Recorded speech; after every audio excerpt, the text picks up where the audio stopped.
Who will get fired this college football season, either during or after the season? We've got the shortest odds on coaches to get fired first.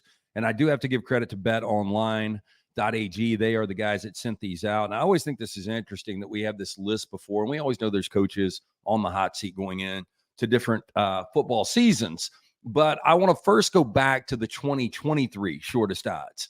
There were 10 guys on this list last year at this time. So go back roughly a year ago, late July 2023, going into the season.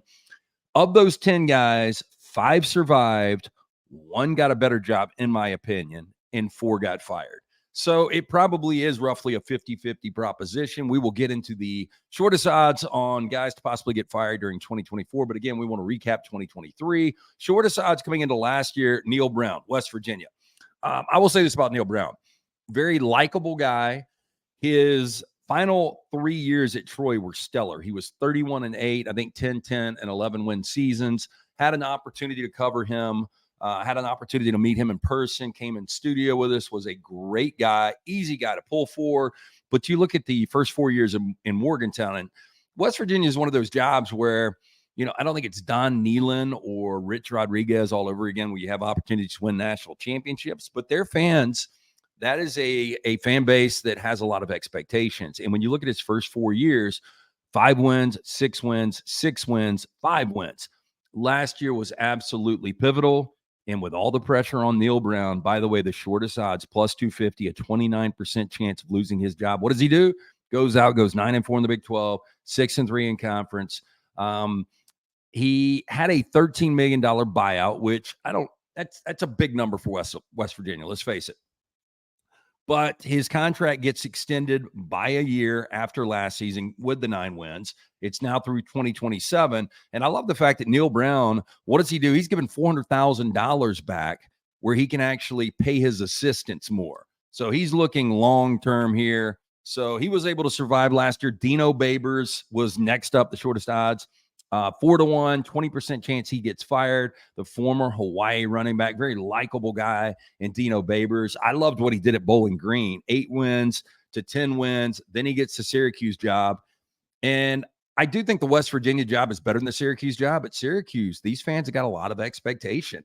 He had one really good season in 2018 where he wins 10 games. He was 7-6 in 2022. In my opinion, 7 wins, Syracuse, pretty good. I know the ACC is not stellar, but still, what should realistic expectations be? He goes 5-6. Last year, he gets fired. He is now the offensive coordinator at Arizona. That's the one good thing about this. We kind of go through these odds and people are like, well, you're dealing with somebody's livelihood. Well, they're making millions of dollars and they always get another job.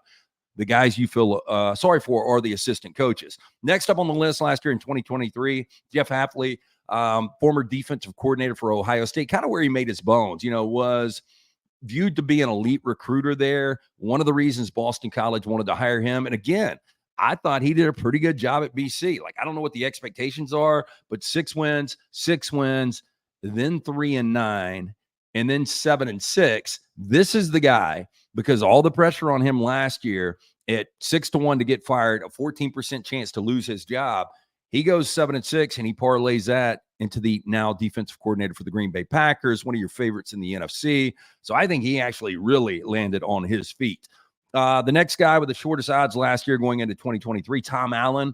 Again, very nice guy. We know his representation well. And Tom Allen is one of these guys that you saw, I don't want to say it was contentious with the Indiana fan base because, again, I don't know what their expectations are. They can't even win a basketball now. So how in the hell are they going to win a football? But this is a guy that really, really made noise early on. And it was really 2020 and 2021. Most of the Big Ten had really bad years in 2020, such a weird COVID year in college football, and especially in the Big Ten. Tom Allen had a good year. But then 4-8, 3-9, 1-8.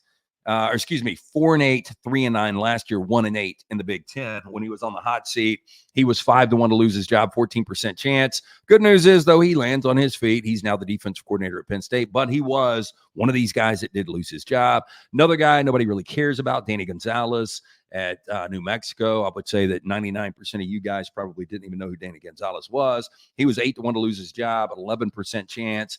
He goes 2-5, 3-9, 2-10. And then 4-8, his best season in Albuquerque. He gets fired. Next up was Justin Wilcox. Don't know how Wilcox survived. I like Justin Wilcox. I think Cal is a really difficult job. Going now from the Pac-12 to the ACC, it's going to be amazing how much they're going to be traveling around and playing in all these different time zones. But he's been at the helm for 7 years, 36-43 overall, 21-37 in the Pac-12. This is not the Cal of the 70s and even in the early 2000s under Jeff Tedford. This is a difficult job. 4-8 in 2022, but bounces back, goes to a bowl last year, goes 6-7. He was 12-1 to lose his job. He ends up surviving. This one's interesting. Memphis has always had, at least since Tommy West, pretty good run going into Justin Fuente of good coaches that have parlayed that into other jobs. Ryan Silverfield was kind of this guy that he's underachieving at Memphis. Memphis is one of those jobs where you can actually win and you can make a run if you're a Group 5 team to maybe that New Year's 6. He had the 7th shortest odds going into last year, 12-1 to lose his job, an 8% chance. He was 21-16 his first full 3 seasons at Memphis. That's not good enough by Memphis standards right now, but he turns it around, goes 10-3 in 2023. And with Seth Hannigan coming back at quarterback, a guy that was really, really good last year, completed over 66% of his passes, almost 4,000 passing yards, 32 touchdowns, only 9 interceptions. They are one of your Group 5 favorites to make the college football playoff this year. So Silverfield did a really good job of going from a coach that was going to lose his job to a coach now that is favored to maybe win his conference and ultimately represent the Group 5. Jimbo Fisher. This is a guy when he ultimately signed the 10-year, $75 million deal in College Station. I was one of those that said this is not going to work. Not a big Jimbo Fisher fan. I think he's a good coach, was a good offensive coordinator. Not a great fun offense to watch, but he had a generational player in Jameis Winston when he won his national championship in 2013 at Florida State. He comes into last year at 20-1, only a 5% chance to lose his job. Now he goes 9 wins, 8 wins, 9-1 in 2020, by far his best year. Weird year, didn't really mean anything. 8-4, 5-7. That was the one that really put him on the hot seat. The problem here was, you know what? If we fire him, A&M's going to owe him $77.5 million. Schools don't like to pay buyouts, especially massive buyouts. We all know by now, if you follow college football, that Texas A&M, they've got all the resources that oil money spends. He ends up going 6-4 in the first 10 games. They pull the trigger. He ends up 45-25 overall, 27-21. In the SEC, not good enough. Never making it to Atlanta to play for the SEC championship. And this is the largest buyout in college football history. Jimbo, he's got not 1 but 2 ranches. He'll tell you that. Plenty pairs of $1,000 ostrich skin boots, but he is retired to the ranch. I don't think we'll see him back in college football, but another guy that did lose his job, even at those massive odds. I don't know if anybody would have laid that. Obviously, you get value at 20-1, and especially if the guy loses his job. But with a $77.5 million buyout, what were the chances? Mike Bloomgren, another guy you probably don't know anything about. The Rice head coach came in at 20-1 as well, a 5% chance to lose his job. He goes 2-11, 3-9, 2-3 in 2020, 4-8, 5-8, and then he bounces back with a big 6-win season. He did have his best year last year in Houston for Rice, getting them bowl eligible. What are the expectations for Rice? He survives and makes it through. And then finally, Brent Venables, he was 50-1, only a 2% chance to lose his job because he was only in year 2. Final year in the Big 12. Watching him in year 1 in 2022, they were 6-7, very average product. I got to give him a lot of credit. Dylan Gabriel comes in, they bounce back, they go 10-3. And after 10-3, basically gives up your Heisman favorite, Dylan Gabriel, who's now on to Eugene to play for the Ducks. Jackson Arnold comes in. This schedule is brutal, though. Tennessee, Alabama, Texas on the road at Auburn, Ole Miss, Missouri, LSU. Don't think it matters. It's not like he's going to be on a hot seat again. But, boy, interesting last year for Brent Venables. Okay, so now we're going to get into 2024, the shortest odds for coaches to lose their jobs this year. By the way, Lance's Lock, lanceslock.com, $100 gets you the entire month. It doesn't matter what the sport is. We've been taking a look at Olympics as we record this right now. Second half of Major League Baseball has been really good for us, on fire there. We are in game week for the NFL preseason, so jump on board. We have always crushed the preseason. We will continue to do so. but we're going to kind of give you a tip on coaches we might think get fired in 2024. We start with your favorite, Billy Napier. Billy Napier is 4-1. Short odds here. The verdict for me is this guy is gone. I think you can go on, and at 4-1, the only problem is going to be, and I'll get to this in one sec, it says there's two problems, I guess. He's the sixth head coach since Steve Spurrier left, the fourth coach in the last 13 years in Gainesville. Billy Napier goes 6-7. His signature win was week 1, his debut for the Florida Gators against Utah. Then he follows that up with a 5-7. He is now 6-10 in the SEC at Florida. If you go back to the Urban Meyer days, I never thought we would see this with the Florida Gators. The problem here, I still lay the 4-1. I think he's going to be gone, but more than $25 million on that buyout. But if I'm a Florida fan, we don't necessarily have the resources that the Aggies have in College Station, but we're a proud program. We have won national championships. We have won SEC championships. I don't know how good of a coach Billy Napier is. The guy can recruit. A lot of people were high on Billy Napier. I heard a lot of people say this could be the next Nick Saban. We've heard that a lot. It obviously has not worked in 2 years. And a big problem for Billy Napier in Florida is a brutal schedule. And I would say there's only a chance they're favored in 4 games this year. So let's just say they win the 4 games they're supposed to. They're still 4-8. And I just don't think you can go 6 wins, 5 wins, 4 wins and survive even with a $25 million buyout. I've got Napier, and I think you're getting quality there at 4-1. I mean, you go back, and last year the shortest odds on Neil Brown were plus 250, and now you can get 4-1 with what seems inevitable in Billy Napier losing his job. That might be the hottest play. We'll circle back to that. We stay in the SEC. Second shortest odds, Sam Pittman at Arkansas. This is one of those likable guys, guy you'd love to sit down with, have a beer with, probably a great grandfather, probably an incredible uncle. But you start to look at what hasn't happened in Fayetteville. And again, this is one of those jobs, much like West Virginia and Syracuse in the SEC, where I don't know what the realistic expectations are for the Arkansas Razorbacks. You know, the last time this team was really, really good was 2011 under Bobby Petrino. And speaking of Bobby Petrino is back in Fayetteville as the offensive coordinator for Sam Pittman. And I'm going to give you an angle to really watch for. This number is 5-1. I think I would play this at well. I don't think there's any chance that you can go now 16 coaches in the SEC. And by the way, we're going to get to another SEC coach in a minute. I don't think you can go 16 coaches survive an entire year with the pressure now in the SEC. So I think 5-1, you're getting value. He was hired back in December of 2019. He was a former offensive line coach at Georgia. A lot of Arkansas fans were like, why in the hell are we hiring this guy? Well, he comes in, and in year 1, it was a 10-game SEC schedule in 2020. He was 3-7, completely robbed of 2 wins. Should have been 5-5. An incredible job. And I don't think anybody, based on the fact of how bad this program was under Chad Morris, 4-18 in 2 years, 0-14 in the SEC. So you go from 3-7 in 2020, which everybody was like, damn, I see a lot of upside. This guy's got potential, to then going 9-4. And then they whip the hell out of Texas. And you're like, wow, this guy could be really, really good. And then he goes 7-6 and then 4-8. Now he's 11-23 in the SEC. And they're probably only going to be favored in 4 games. Here's the kicker. He has got, it's basically a discounted buyout if he is to drop below 500 overall. I told you his overall record right now is 3 games over 500. I could see them once he gets below 500. And when you look at this schedule, September and October, I think the way it will play out is he will drop under 500. If that happens, the buyout drops to just $4 million. That's when Sam Pittman's going to be gone.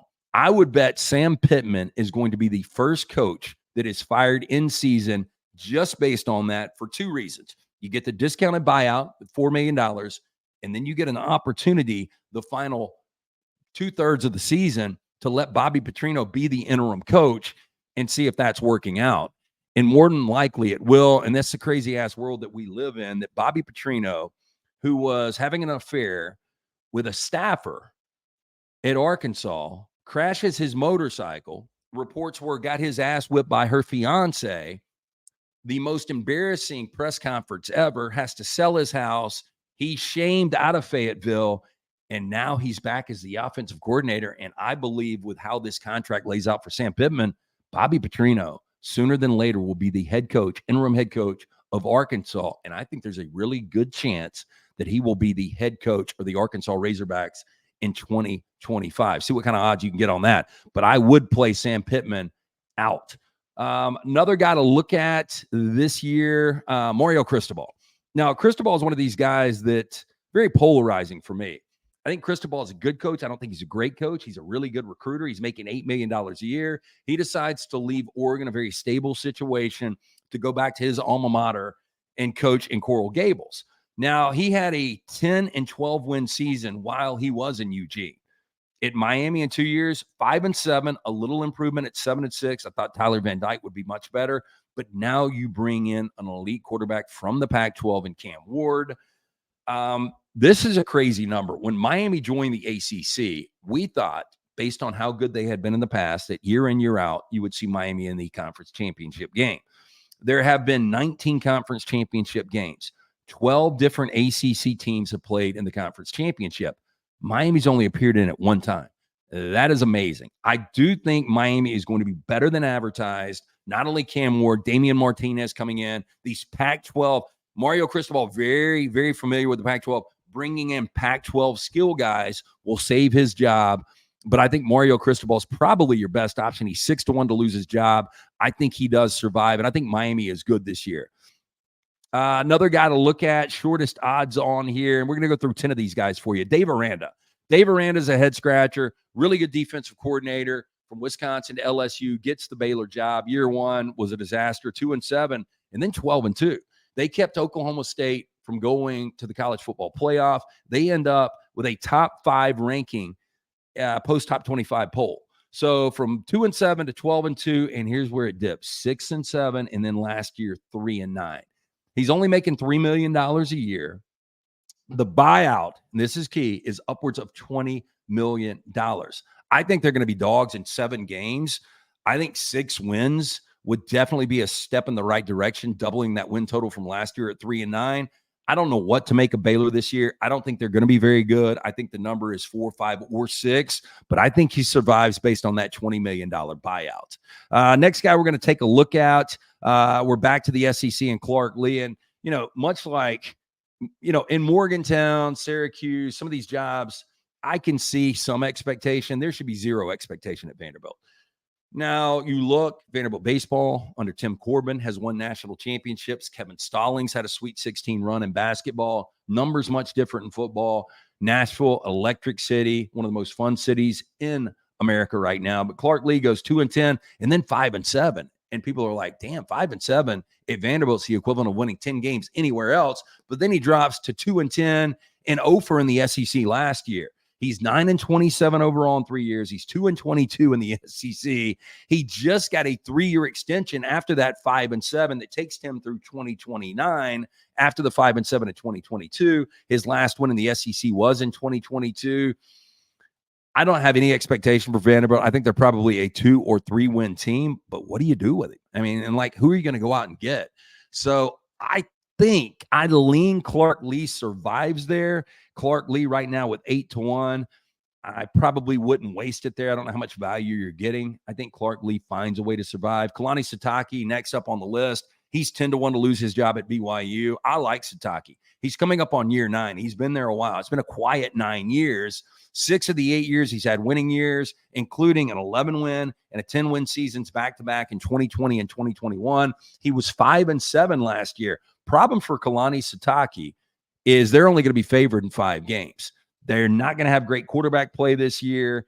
So I think the number's like 4-8, but based on what he has done in the past and how much his players love him and the administration loves him, a former BYU player himself, I think he survives. So I don't think you get any value here. I don't think it's going to be a great year 2 in the Big 12 for BYU, but I do think he actually survives there.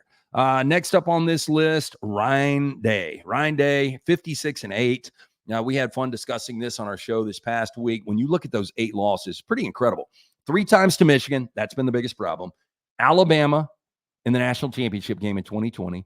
Georgia in the semifinals where he got conservative and should have never done that with C.J. Stroud. We know that history now. Clemson in the semifinals of the college football playoff. Oregon in the regular season a couple of years ago in Columbus, and then Missouri in a meaningless bowl game where they started a 4-string quarterback last year. The buyout last year was $46 million. I don't have that number in front of me, but it is healthy. It is a robust number. And I think a guy that's coming off a 12-win season to even be on this list is laughable. He is 12-1 to lose his job. Now, if you were to say Ryan Day goes 8-4 and they were to lose to Michigan again and they don't go to a college football playoff, it would be one of the biggest disasters that we have seen in the history of college football, especially when the reports are that with coaching additions and portal guys, they're spending upwards of $30 million to buy a national championship this year. I think it works out. I personally think worst case, they're in the semifinals, probably playing for a national championship. So I don't take a flyer on Ryan Day. I just think it's really interesting that people are talking about Ryan Day is in this position to lose his job, but that is a healthy buyout. Pat Narduzzi is another one of these coaches I really like. He's 12-1 to lose his job. Going into year 10, he's been there a long time. He's only had 2 losing seasons. Pittsburgh, much like these other jobs, this is not Johnny Majors 1976. This is not 1982 Dan Marino, where Pittsburgh had opportunities to win national championships. I just go back to 2021. You had a Heisman runner-up in Kenny Pickett. You won 11 games and you won an ACC championship. And then in 2022, you followed up with 9 wins. Disaster last year, 3-9. But hell, I know the guy's making $5.8 million, which is a lot of money at Pittsburgh. His contract is good through 2030. I just don't think there's any way, unless Pat Narduzzi was to pull like a 2-10 and is actually worse than he was last year, that he loses his job. So I think Narduzzi is safe on this list. 2 more we're going to go through real quick. Lincoln Riley, guy that I follow, guy that I was so excited that USC went out and got. He's 25-1. Now, this is to be fired, so this is not to leave. And I do think of Lincoln Riley, based on what he is hearing, not a guy that really likes criticism. If he was to get an opportunity to go to the NFL, and look, if Cliff Kingsbury can get that opportunity, Lincoln Riley's a better coach. I think he might take the job now. I didn't think that before because he's making, at least the reports are, $10 million a year. He's 19-8 in 2 years. It hasn't been a disaster. The problem is year 1, 11-3, Heisman Trophy winner and Caleb Williams, you play for your conference championship, and then last year 8-5. The problem is you have bad defense 11-3 and a worse defense 8-5. Now you go out and get a different defensive coordinator. I think things are going to be better than expected. You look at his 5 years at Oklahoma, he was 55-10. He had multiple Heisman Trophy winners, was in 3 different college football playoffs. I think he's still a really good coach, one of the best offensive coaches out there. Got to get the defense right, but here is the kicker. And I don't know if this is legit. You hear different numbers out there, but the number that I have heard is his buyout is $88 million. I don't know how that's possible. We talked about Jimbo Fisher and getting fired and Texas A&M taking on that $77.5 million buyout. But if $88 million is the number, there ain't a chance in hell he's losing his job. But watch for Lincoln Riley. If he gets another opportunity, he could bounce. And finally, we're taking a look at Deion Sanders. He's 50-1. I don't know if Deion gets fired this year, but with Shedeur and Shiloh going on to the NFL after this year, I could see Deion just shut it down. He's got enough money. He's making $5.5 million. Now, if they show progress and he's having fun, maybe Deion hangs out. Now, this was a great story in September last year. I had no expectation for this Colorado team, and I actually faded them the majority of the games once we got into mid-September, and that did work out in a lot of situations. But they start 3-0, and then they have a 1-8 finish. So he's 4-8 in year 1. He's got 75% remaining on his contract. His buyout is close to $20 million. I can tell you right now, Colorado does not have $20 million. So Deion, I don't think is going to get fired. I think there is a good chance Deion will shut it down. Now, he's been asked about that. He said it's not going to happen, but how much fun is he having if he has another 3 or 4 win season, which I actually see. A lot of people think they're going to be a lot better. The offensive line was complete garbage. If Shedeur Sanders was to get hurt for whatever reason, they're in a lot of trouble. I don't have a big expectation for Colorado, but based on the fact that he's got a $20 million buyout, he's making $5.5 million. And worst case, even if you go 2-10, you're still one of the most talked about programs in college football because of Prime. So there you go. There are your short odds. Again, jump on board lanceslock.com. Not only we give you some nuggets here, which I think Billy Napier and Sam Pittman, your 2 shortest odds. You play those, worst case, you're going to split and you're still going to profit. But we've got more winners for you all the time, every single day. Free play. Jump on board lanceslock.com. $100 gets you everything. And remember, our YouTube channel. It is up. We continue to pump out content for you. Win at lanceslock.com.